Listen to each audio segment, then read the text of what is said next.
Et nous enchaînons à présent avec Enjeu patrimoine, un enjeu patrimoine consacré au livret A et plus particulièrement à cette hausse du taux du livret A qui passe à 3% depuis le 1er février 2023, une hausse qui le porte à un niveau le plus élevé qu'il ait connu depuis les 15 dernières années. Pour en parler, nous avons le plaisir d'être avec François Mouriot sur le plateau de Smart Patrimoine. Bonjour François Mouriot. Bonjour Nicolas Pagnier. Bienvenue sur le plateau, vous êtes directeur des statistiques monétaires et financières à la Banque de France. Alors la décision a été prise et c'est aujourd'hui le premier jour où le taux du livret A passe à 3%. Comment est-ce qu'on peut expliquer cette hausse du livret A ?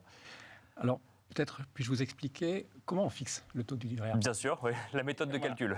Il résulte d'une formule de calcul qui est établie dans la loi, donc un accord entre le gouvernement et le législateur. Et cette formule a deux composantes. La première composante, elle cherche à capter l'évolution du coût de la ressource bancaire. D'accord. En l'occurrence, c'est le taux Ester auquel l'argent s'échange le jour sur le marché monétaire. D'accord. Et qui est très lié au fameux taux directeur de la Banque centrale européenne. Et la deuxième composante, elle vise à tenir compte du risque d'érosion de l'épargne, donc à protéger l'épargnant. Et il s'agit de l'indice des prix, en l'occurrence l'indice des prix à la consommation hors tabac. Ce qu'on appelle également l'inflation. L'inflation, voilà. Alors, le taux du livret A, c'est finalement un point d'équilibre entre ces deux composantes. Et donc, dans un contexte finalement où l'inflation progresse, on le constate mois après mois, et où la Banque centrale européenne décide d'augmenter ses taux, le taux du livret A devait mécaniquement progresser. Absolument. Quand on regarde comment il a été, quelles sont les valeurs de calcul, la moyenne sur 6 mois de ce fameux taux Ester, le coût de la ressource bancaire, il s'établit à 0,56. D'accord. Tandis que l'inflation, elle, sur la même période de 6 mois, entre août et janvier, elle s'établit à 6,08%. Voilà. Et le point d'équilibre entre les deux, c'est très précisément 3,3%. À partir de là, le gouverneur de la Banque de France fait une proposition au ministre. D'accord. Et il a la faculté de s'écarter dans des cas particuliers, dans des cas exceptionnels, de la formule de calcul en tenant compte du contexte général, des conditions de financement de l'économie en particulier, et aussi des perspectives d'évolution de l'inflation. Or, pour les perspectives d'évolution de l'inflation, ce qu'on sait, c'est que le profil de l'année 2023 sera différent de 2022. En 2022, on a connu une hausse régulière de l'inflation. En 2023, en première partie, on aura le pic d'inflation qui sera atteint et ensuite une décrue, en l'état des prévisions actuelles, sans doute aux alentours de 4% à la fin de l'année 2023.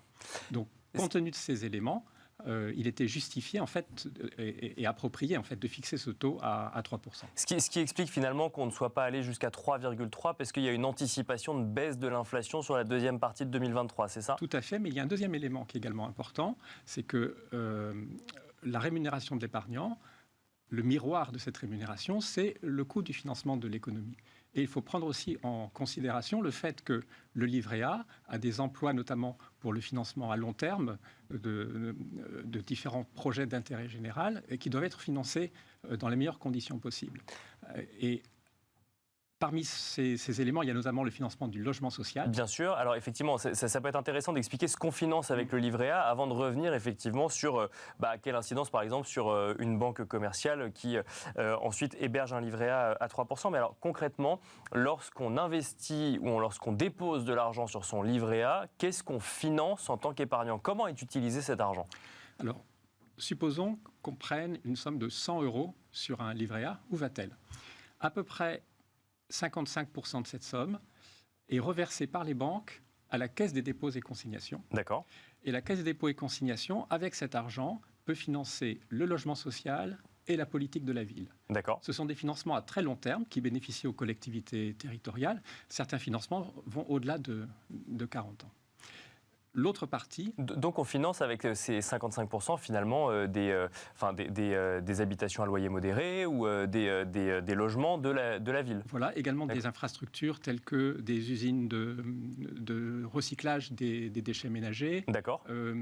Des programmes d'amélioration de la distribution et de la gestion de l'eau. D'accord. Autant d'ailleurs de programmes qui sont très très importants dans la perspective de l'amélioration des infrastructures par rapport au risque du réchauffement climatique, par exemple. Donc ça, c'est les premiers 55%. Voilà. Donc c'est une majorité un peu plus que la majorité, effectivement, de l'épargne, de ces fameux 100 euros. Alors, où vont les 45% restants? Les 45% sont distribués par les banques et elles doivent les répartir entre le financement des petites et moyennes entreprises, à hauteur de 80% de cette somme, une enveloppe de 10% pour des financements de biens liés à la transition énergétique. Par exemple, aider un ménage à financer l'acquisition d'une voiture à faible émission.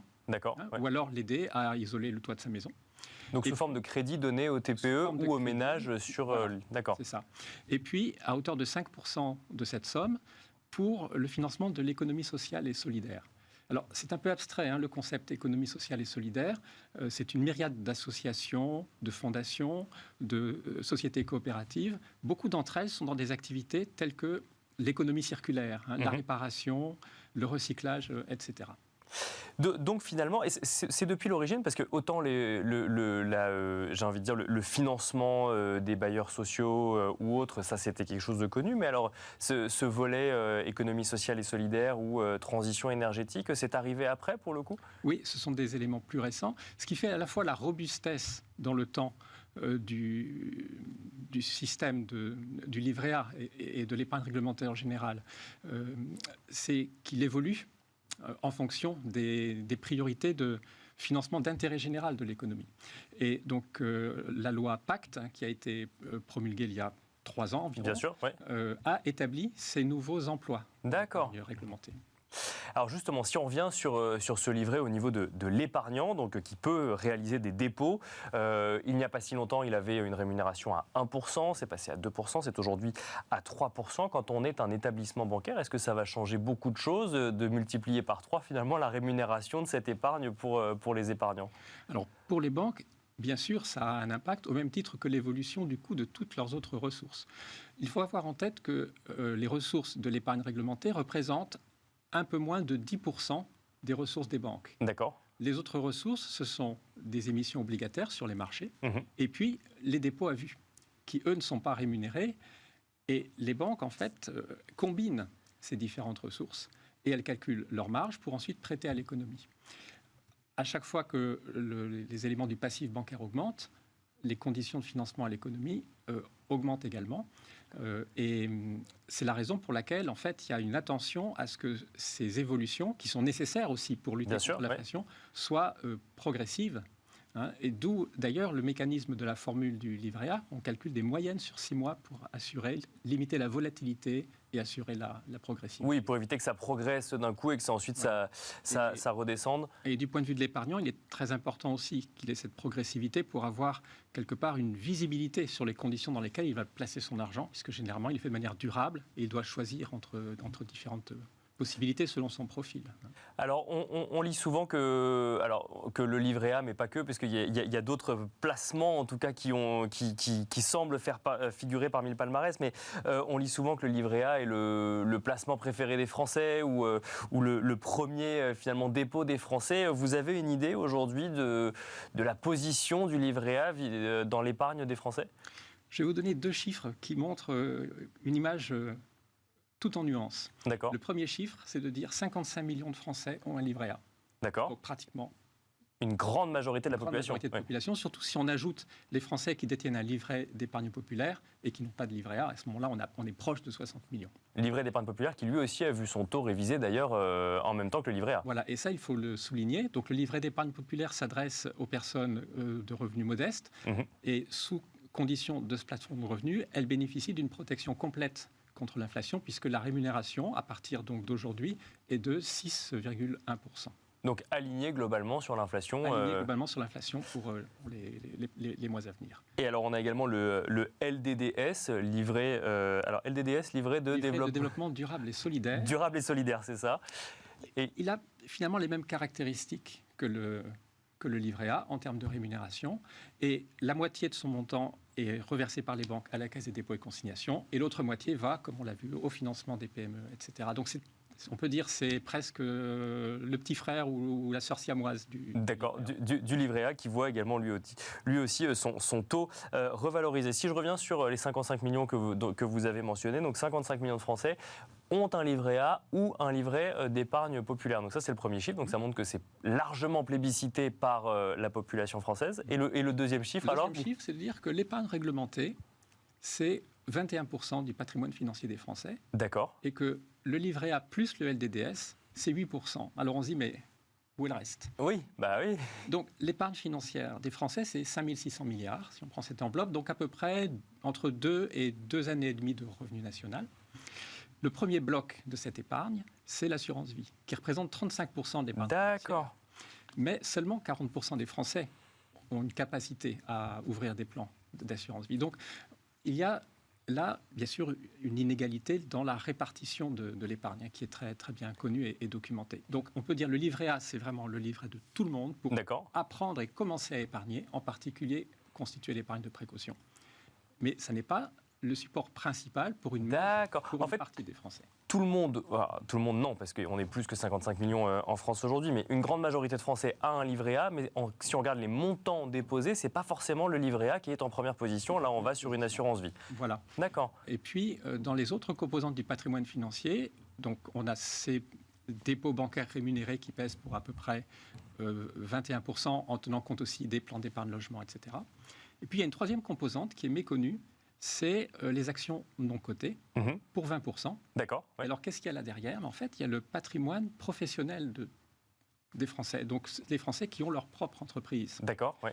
Ce qui permet de dire que la France, quand on regarde ces chiffres, c'est une nation d'entrepreneurs. D'accord. C'est quand même une proportion assez importante. C'est une proportion assez importante, effectivement. Alors, tout le monde n'est pas entrepreneur, mais en tout cas, on a beaucoup de Français qui possèdent finalement des actions non cotées lorsqu'ils possèdent leur entreprise. Lorsqu'ils l'ont fondée, lorsqu'ils l'ont créée. Voilà.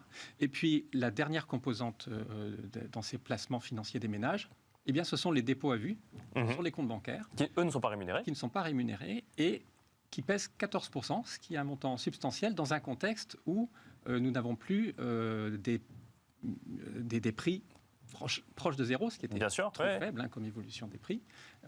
Et donc, ce montant est en cours de diminution, ce qui est une normalisation tout à fait logique. Puisque dans un contexte d'inflation, mettons, à 6%, effectivement, on préfère avoir un petit peu de rémunération pour compenser l'impact de l'inflation plutôt que de rester sur un compte à vue à 0%. Voilà. Et donc, progressivement, ce à quoi on peut s'attendre, c'est que ces 14% qui sont sur les dépôts à vue voient leur part relative diminuer au profit des autres instruments, qu'il s'agisse de l'épargne réglementée, donc des livrets, ou de l'assurance vie, ou d'autres supports dont je n'ai pas parlé, tels que les OPC monétaires, les fonds d'épargne retraite, etc. Bien sûr.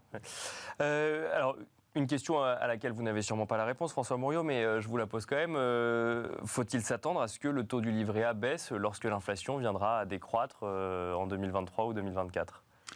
Ça fait partie de l'ordre des choses et c'est tout à fait normal et c'est souhaitable. Je pense que le jour où le taux du livret A baissera, ça sera plutôt une bonne nouvelle. D'accord. Parce que ça voudra dire que d'une part, on sort de la période du choc d'inflation, voilà, et que d'autre part, l'économie est sur une trajectoire assainie du point de vue des prix et certainement aussi du point de vue de la croissance, avec des alternatives au livret A pour les épargnants qui souhaitent chercher des rendements plus intéressants.